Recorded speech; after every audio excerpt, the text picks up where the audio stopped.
Welcome back students to the another video of non-profit organization.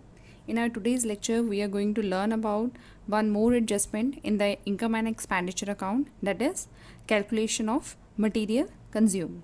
In the non-profit organization there are so many items that non-profit organization make the use and consume in the everyday.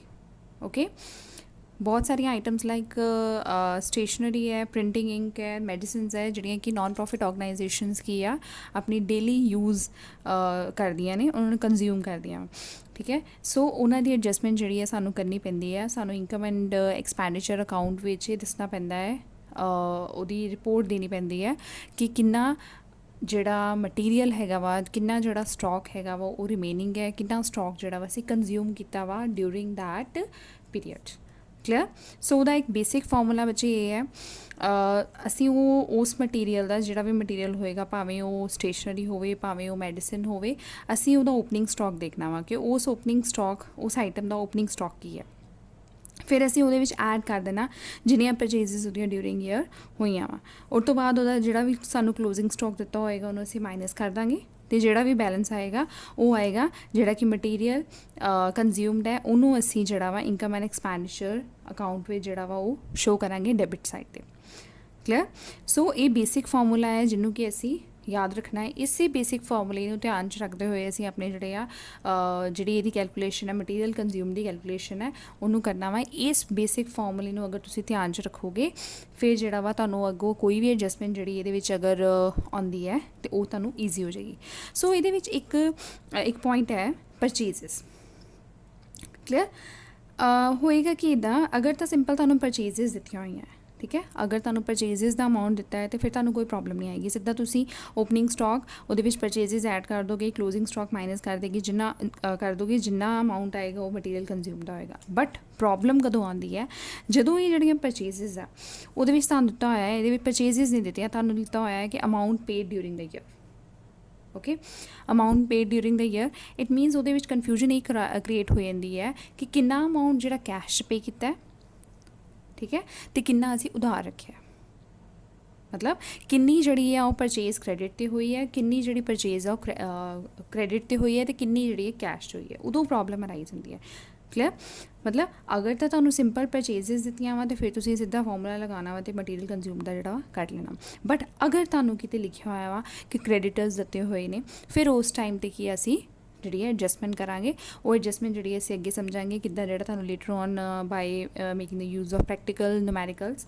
ਠੀਕ ਹੈ, ਅਸੀਂ ਉਹਨੂੰ ਸਮਝਣ ਦੀ ਕੋਸ਼ਿਸ਼ ਕਰਾਂਗੇ ਕਿ ਅਗਰ ਸਾਨੂੰ ਕ੍ਰੈਡੀਟਰਸ ਦਿੱਤੇ ਹੁੰਦੇ ਆ ਤਾਂ ਫਿਰ ਅਸੀਂ ਉਸ ਕੇਸ ਵਿੱਚ ਜਿਹੜਾ ਵਾ ਉਹ ਮਟੀਰੀਅਲ ਕੰਜ਼ਿਊਮ ਦੀ ਐਡਜਸਟਮੈਂਟ ਜਿਹੜੀ ਆ ਉਹਨੂੰ ਕਿੱਦਾਂ ਕਰਨਾ ਹੈਗਾ। ਕਲੀਅਰ। ਸੋ ਇਹ ਬੇਸਿਕ ਫਾਰਮੂਲਾ ਤੁਸੀਂ ਲਰਨ ਕਰ ਲੈਣਾ ਵਾ ਕਿ ਓਪਨਿੰਗ ਸਟਾਕ ਆਫ ਕੰਜ਼ਿਊਮੇਬਲ ਆਈਟਮ ਉਹਦੇ ਵਿੱਚ ਪਲੱਸ ਕਰਨਾ ਵਾ ਪਰਚੇਜ਼ਸ, ਦੈਨ ਕਲੋਜ਼ਿੰਗ ਸਟਾਕ ਨੂੰ ਮਾਈਨਸ ਕਰੋਗੇ।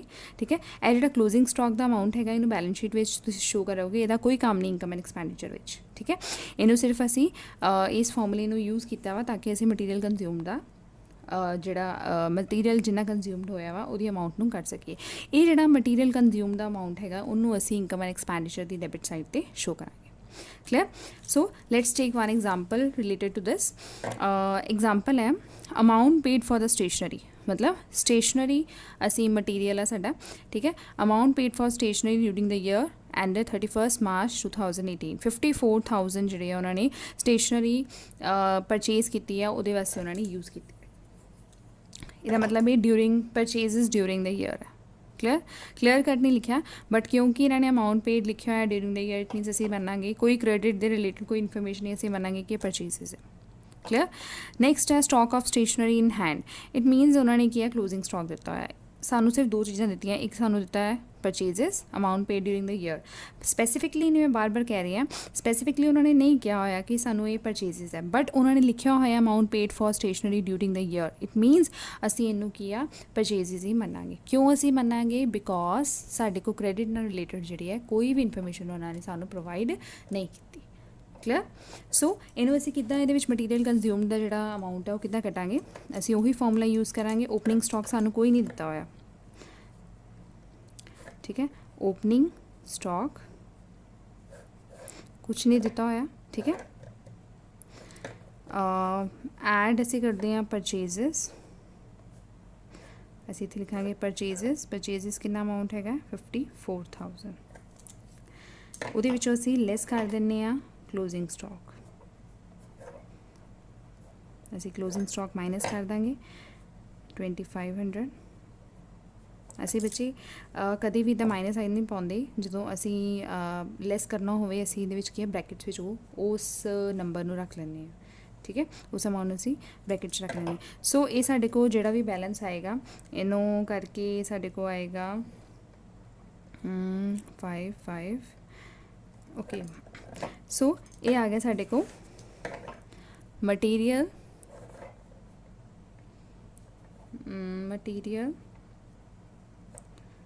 consumed during the year। clear? ਸੋ ਇਹ ਬੱਚੇ ਸਿੰਪਲ ਐਗਜ਼ਾਮਪਲ ਮੈਂ ਤੁਹਾਨੂੰ ਦੱਸੀ ਹੈ ਜਿਹਦੇ ਵਿੱਚ ਕੀ ਸਾਨੂੰ ਸਿਰਫ ਉਹਨਾਂ ਨੇ ਅਮਾਊਂਟ ਪਰਚੇਜ਼ਸ ਦਿੱਤੀਆਂ ਸੀ ਅਤੇ ਕਲੋਜ਼ਿੰਗ ਸਟਾਕ ਦਿੱਤਾ ਸੀ। ਅਸੀਂ ਉਸੇ ਫਾਰਮੂਲੇ ਵਿੱਚ ਫਿਲ ਕੀਤਾ ਅਤੇ ਉਹਦਾ ਅਮਾਊਂਟ ਕੱਢ ਲਿਆ। ਸੋ ਇੱਕ ਹੋਰ ਐਗਜ਼ਾਮਪਲ ਲੈਂਦੇ ਅਸੀਂ। ਨੈਕਸਟ ਦੇਖੋ, stock of stationery on 1 April 2017। ਇਹ ਸਾਨੂੰ ਓਪਨਿੰਗ ਦਿੱਤੀ ਹੋਈ ਹੈ। ਓਪਨਿੰਗ ਸਟਾਕ ਦਿੱਤਾ ਹੋਇਆ stationery the 15,000। Payment made for ਇੱਥੇ ਪੇਮੈਂਟ ਹੈ, payment made for stationery during the year ended 31 March 2018। ਕਿੰਨੀ ਪੇਮੈਂਟ ਕੀਤੀ ਹੈ 54,000। Stock of stationery in hand on 31 March 2018। ਮਤਲਬ ਇਹ ਸਾਨੂੰ ਕਲੋਜ਼ਿੰਗ ਸਟਾਕ ਦਿੱਤਾ ਹੋਇਆ ਹੈ। ਕਲੀਅਰ? ਸੋ ਅਸੀਂ ਇਹਦਾ ਮਟੀਰੀਅਲ ਕੰਜ਼ਿਊਮ ਜਿਹੜਾ ਸਿੰਪਲ ਇਸੇ ਸਾਰੀਆਂ ਅਮਾਊਂਟਸ ਨੂੰ ਅਸੀਂ ਜਿਹੜਾ ਵਾ ਉਹ ਬੇਸਿਕ ਫਾਰਮੂਲੇ ਵਿੱਚ ਫਿਲ ਕਰ ਦੇਣਾ ਅਤੇ ਸਾਡਾ ਅਮਾਊਂਟ ਆ ਜਾਏਗਾ। ਸੋ ਓਪਨਿੰਗ ਸਟਾਕ ਕਿੰਨਾ ਹੈ, ਸੋਲਿਊਸ਼ਨ ਅਸੀਂ ਲਿਖ ਰਹੇ ਹਾਂ ਇੱਥੇ। ਓਪਨਿੰਗ ਸਟਾਕ ਸਾਨੂੰ ਦਿੱਤਾ ਉਹਨਾਂ ਨੇ 15,000। ਇਹਦੇ ਵਿੱਚ ਐਡ ਕਰਾਂਗੇ ਅਸੀਂ ਪਰਚੇਜ਼ਸ ਔਰ ਪੇਮੈਂਟ ਮੇਡ ਡਿਊਰਿੰਗ ਈਅਰ 54,000।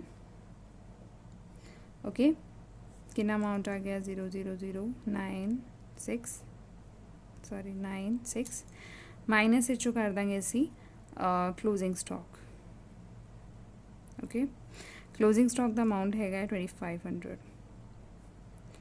ਸੋ ਇਹ ਆ ਜਾਏਗਾ ਇੱਥੇ ਅਮਾਊਂਟ ਸਾਡੇ ਕੋਲ 005,6 and 6। ਕਲੀਅਰ? ਸੋ ਹਾਲੇ ਤੱਕ ਅਸੀਂ ਸਿੰਪਲ ਇਸ ਫਾਰਮੂਲੇ ਨੂੰ ਬੇਸ ਰੱਖਿਆ ਹੈ ਅਤੇ ਇਸ ਫਾਰਮੂਲੇ ਨੂੰ ਹੀ ਰੱਖ ਕੇ ਜਿਹੜਾ ਵਾ ਉਹ ਸਮਸ ਜਿਹੜੇ ਆ ਸੋਲਵ ਕੀਤੇ, ਨਿਊਮੈਰੀਕਲ ਸੋਲਵ ਕੀਤੇ ਆ। ਸੋ ਬੱਚੇ ਹੁਣ ਨੈਕਸਟ ਦੇਖੋ, ਜਦੋਂ ਤਾਂ ਇਹ ਸਿੰਪਲ ਸਾਨੂੰ ਓਪਨਿੰਗ ਸਟਾਕ ਦਿੱਤਾ ਹੈ, ਪਰਚੇਜ਼ਸ ਦਿੱਤੇ ਆ, ਕਲੋਜ਼ਿੰਗ ਸਟਾਕ ਦਿੱਤਾ ਹੋਇਆ ਹੈ, ਠੀਕ ਹੈ, ਉਦੋਂ ਸਾਨੂੰ ਕੋਈ ਪ੍ਰੋਬਲਮ ਨਹੀਂ ਆਉਂਦੀ। ਬਟ ਪ੍ਰੋਬਲਮ ਉਦੋਂ ਆਉਂਦੀ ਹੈ ਜਦੋਂ ਸਾਨੂੰ ਕੀ ਹੈ ਕੁਐਸਚਨ ਵਿੱਚ ਉਹਨਾਂ ਨੇ ਕ੍ਰੈਡੀਟਰਸ ਦਿੱਤੇ ਹੋਏ ਆ।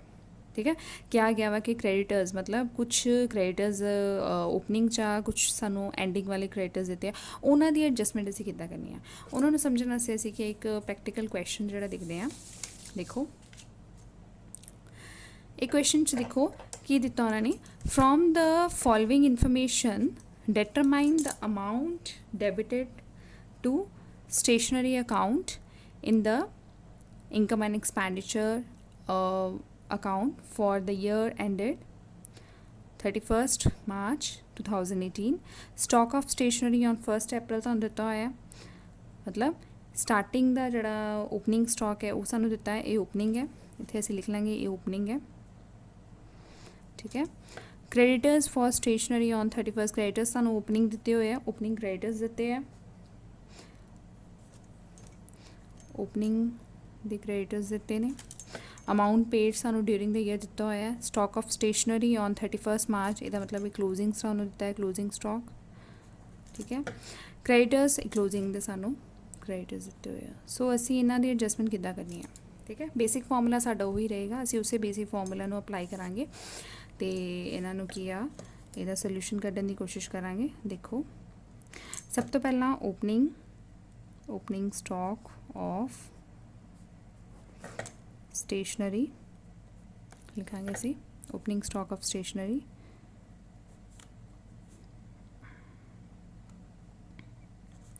ਕਿੰਨਾ ਅਮਾਊਂਟ ਹੈ 30,000। ਕਲੀਅਰ? ਓਕੇ, ਇਹਦੇ ਵਿੱਚ ਅਸੀਂ ਐਡ ਕਰਦੇ ਹਾਂ ਪਰਚੇਜ਼ਸ ਹੁਣ ਸਾਨੂੰ ਅਸੀਂ ਮੰਨਦੇ ਹਾਂ ਕਿ ਇਹ ਭਾਵੇਂ ਕ੍ਰੈਡੀਟਰ ਸਾਨੂੰ ਦਿੱਤੇ ਹੋਏ ਆ, ਬਟ ਅਸੀਂ ਜਿਹੜਾ ਇਹਨੂੰ ਸਾਰਿਆਂ ਨੂੰ ਕੀ ਅਮਾਊਂਟ ਜਿਹੜੀ ਪੇ ਕੀਤੀ ਹੈ ਉਹ ਅਸੀਂ ਐਡ ਕਰ ਦਾਂਗੇ। Amount paid for stationery during the year. During the year ਅਸੀਂ ਕਿੰਨੀ ਉਹਦੀ ਅਮਾਊਂਟ ਪੇ ਕੀਤੀ ਹੈ ਉਹ ਅਸੀਂ ਇੱਥੇ ਲਿਖ ਲਾਂਗੇ।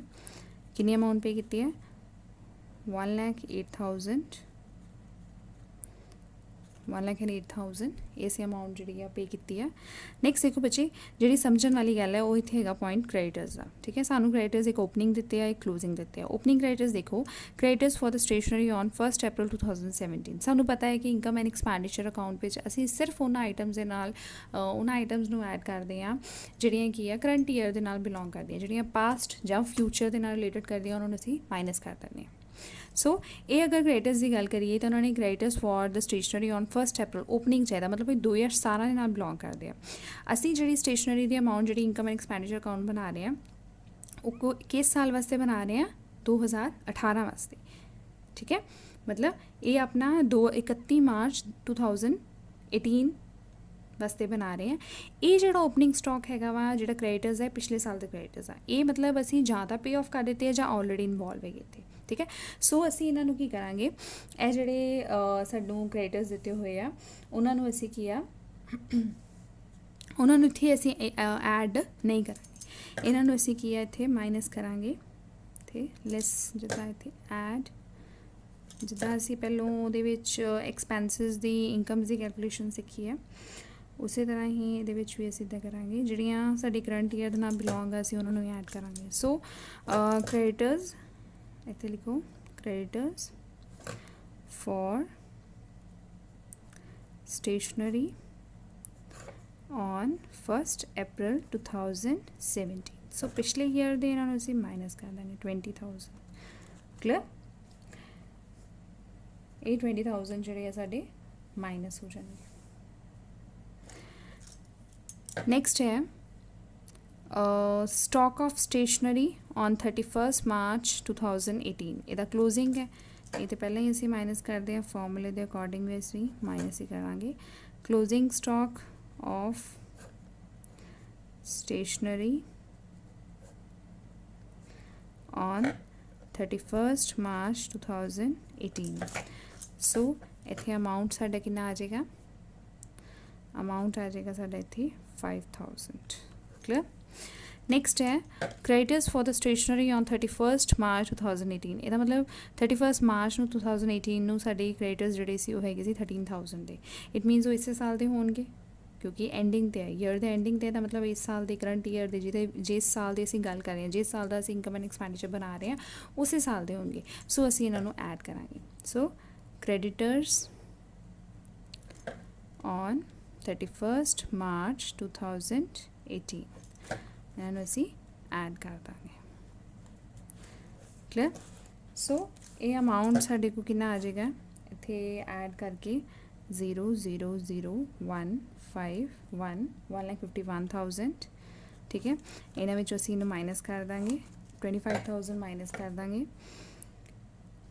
ਅਤੇ ਇਹ ਆਪਣੇ ਕੋ ਅਪਰੋਕਸੀਮੇਟ ਅਮਾਊਂਟ ਆ ਜਾਏਗਾ 0,0,0,621 1,26,000। that is the amount of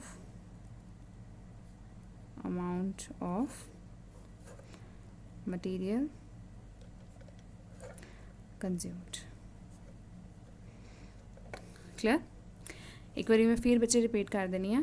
ਦੇਖੋ ਇਸ ਕੁਐਸਚਨ ਵਿੱਚ ਅਸੀਂ ਬੇਸਿਕ ਫਾਰਮੈਟ ਹੀ ਯੂਜ਼ ਕੀਤਾ, ਓਪਨਿੰਗ ਸਟਾਕ ਪਲੱਸ ਪਰਚੇਜ਼ਸ, ਠੀਕ ਹੈ, ਮਾਈਨਸ ਕਲੋਜ਼ਿੰਗ ਸਟਾਕ। ਬਟ ਇਹਦੇ ਵਿੱਚ ਸਾਨੂੰ ਇੱਕ ਐਕਸਟਰਾ ਇਨਫੋਰਮੇਸ਼ਨ ਦਿੱਤੀ ਸੀ regarding the creditors, that some purchase may be purchases ਵਿੱਚ ਕੁਛ ਅਮਾਊਂਟ ਜਿਹੜਾ ਉਹ ਕ੍ਰੈਡਿਟ 'ਤੇ ਲਿਆ ਗਿਆ ਵਾ, ਕੁਛ ਸਟਾਕ ਜਿਹੜਾ ਕ੍ਰੈਡਿਟ 'ਤੇ ਲਿਆ ਗਿਆ ਵਾ, ਕੁਛ ਜਿਹੜਾ ਕੈਸ਼ 'ਤੇ ਲਿਆ ਗਿਆ। ਸੋ ਕ੍ਰੈਡਿਟਰਸ ਦੀ ਸਾਨੂੰ ਐਡਜਸਟਮੈਂਟ ਜਿਹੜੀ ਹੈ ਕਰਨੀ ਪਏਗੀ।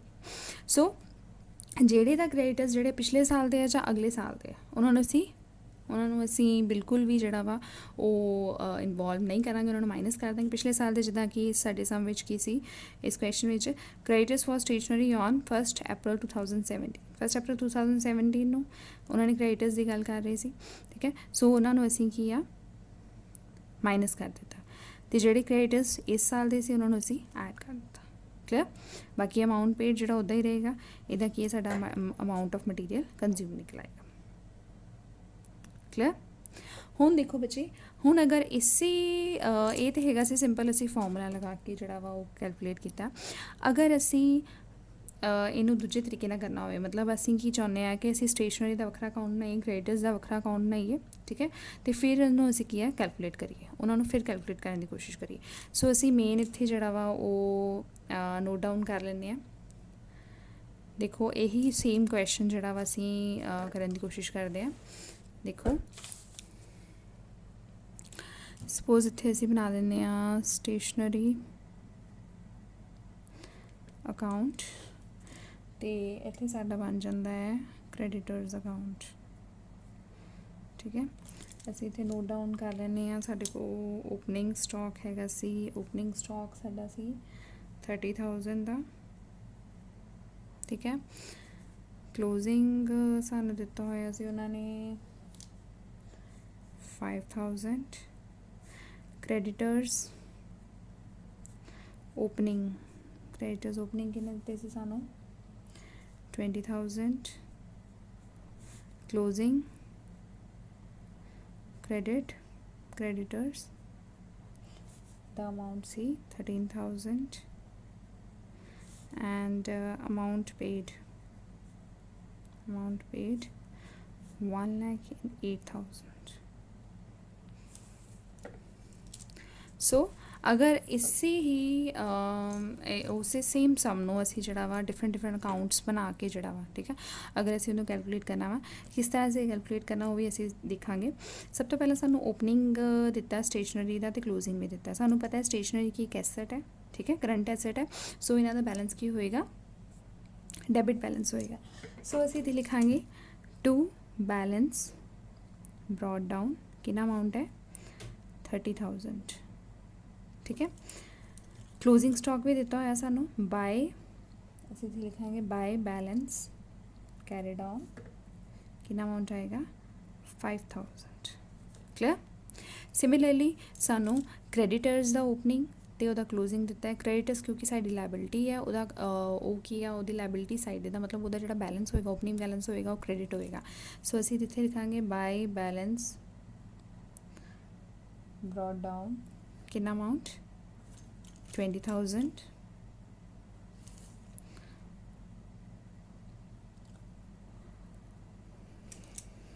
तो क्लोजिंग जड़ा इत्थे आएगा टू बैलेंस कैरी डाउन 13,000 का अमाउंट आएगा, ठीक है। हुण असी ये देखना है कि किन्ना इत्थे सानू एक्चुअल विच परचेजिज दी अमाउंट, मतलब ओपनिंग ते क्लोजिंग दिता होया, ठीक है। ओपनिंग क्लोजिंग दिता है, सानू इत्थे परचेजिज दी अमाउंट चाहिए, ठीक है। उन्होंने कैलकुलेट करने वास्ते असी जड़ा वा इनू इस अकाउंट नू जड़ा वा फुली जड़ा वा उन्होंने कैलकुलेट करांगे, तो फिर उहदे विच जड़ा अमाउंट आएगा असी देखांगे कि कितनियां परचेजिज जड़ियां आईयां। सो ओपनिंग क्रेडिटर्स इन्ने आ, क्लोजिंग इन्ने आ, अमाउंट जड़ा असी ड्यूरिंग द ईयर पे कीता है। इत्थे असी लिखांगे टू बैंक जिन्ना उन्होंने पूरा साल असी पे करते रहे हैं वो भी असी लिखांगे 1,08,000। ये अमाउंट जड़ा असी उन्होंने पूरे साल पे करते रहे हैं। सो इन्हां दा अगर बैलेंस देखिए तो कितना आ जाता है बैलेंस 0,0,0,1,2,1। सो 1,21,000 जड़ा है वो बैलेंस जड़ा वा इहदा क्रेडिटर्स आ जाता है। इन्होंने असी बैलेंस कर देंगे, बैलेंसिंग कर देंगे। इन्हों अगर असी इहदे ऐड करके माइनस करिए तो इत्थे साडे को अमाउंट आ जाएगा 1,01,000।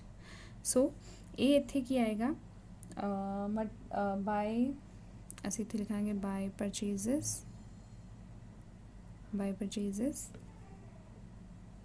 स्टेशनरी की गल कर रहे हैं, बाय क्रेडिट परचेजेस स्टेशनरी, ठीक है। सो ये हो गया टैली साडे को,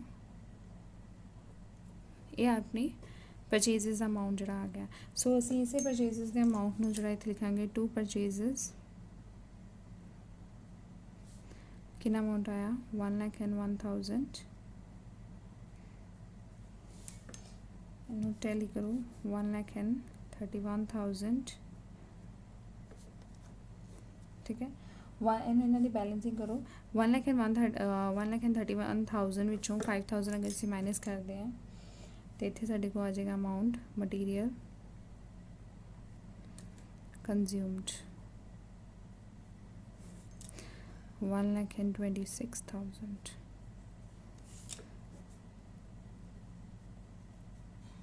ठीक है। सो बच्चे पिछले सम में असीं की कीता सी सिंपल उन्होंने जिहड़ा फॉर्मूला बेसिक फॉर्मूला सी उहदे अकॉर्डिंग कैलकुलेट कीता सी। इहदे विच की असीं अगर अकाउंट बना के जिहड़ा कैलकुलेट करने की कोशिश करना वा अगर अकाउंट असीं चाहुंदे आ कि अकाउंट बना के असीं मटीरियल कंज्यूम्ड जिहड़ा वा वो कैलकुलेट करना चाहुंदे आ ते फिर उहनूं असीं किद्दां करांगे वो असीं इस क्वेश्चन विच की आ देखिया क्लीयर। सो इहदे विच की है ये असीं सिੱਖਿਆ कि किद्दां अकाउंट बना के जिहड़ा वा इहनूं कैलकुलेट करना है। सो अगर बच्चे देखो इस तो इलावा अगर तुहानूं एक होर असीं प्रैक्टिकल क्वेश्चन जिहड़े आ सॉल्व करदे हां जिहदे विच की है कुछ होर एक अलग पॉइंट जिहड़ा डिस्कस किया गया एक होर पॉइंट जिहड़ा जिहदे नाल कि तुहानूं होर अंडरस्टैंडेबिलिटी हो जाएगी। देखो एक होर क्वेश्चन है देखो इस क्वेश्चन विच की है स्टॉक ऑफ मैडिसिन तुहानूं दिता है ओपनिंग एंड क्लोजिंग दिता होया है क्रेडिटर्स भी तुहानूं दिते होए आ इहदे विच इस तो इलावा उन्होंने क्या एडवांस पेमेंट दिती है। ठीक है एडवांस पेमेंट तुहानूं दसी गई है एडवांस पेमेंट जिहड़ी है वो 31 मार्च 2018 नूं कीती है एडवांस पेमेंट 31 मार्च 2017 नूं कीती है। हुण असीं जदों कैलकुलेशन करनी मटीरियल कंज्यूम दी असीं इन्हां नूं किदां डील करना वो असीं इस क्वेश्चन विच देखांगे। सो असीं सिंपल असीं अपना बेसिक फॉर्मूला ही इहदे ते भी अप्लाई करांगे opening stock of medicine opening stock of medicine कितना है 30,000 plus amount paid during the year कितना अमाउंट पे किया ड्यूरिंग द ईयर 1,08,000 जिहड़ा वसी ड्यूरिंग द ईयर उन्होंने दे रहे हैं। नैक्सट क्रेडिटर्स असीं देखने हैं क्रेडिटर्स असीं पहले डिस्कस कर चुके हैं पिछले सम विच पिछले एग्जाम्पल विच असीं मैं तुहानूं दस्सिया कि अगर तो क्रेडिटर्स जिहड़े इस साल में बिलोंग कर रहे हैं इट मीनस वो ऐड होणगे अगर वो पिछले साल दे ने फिर वो माइनस होणगे। सो इहदे विच की है creditors for the medicine opening जिहड़ा दिता होया 20,000 दिता होया ठीक है जिहड़ा इस साल का है मतलब क्लोजिंग जिहड़ा एट द एंड दिता है 13,000 है मतलब वो इस साल के क्रेडिटर्स ने। सो उन्होंने असीं ऐड करांगे लिखांगे क्रेडिटर्स फॉर मेडिसिन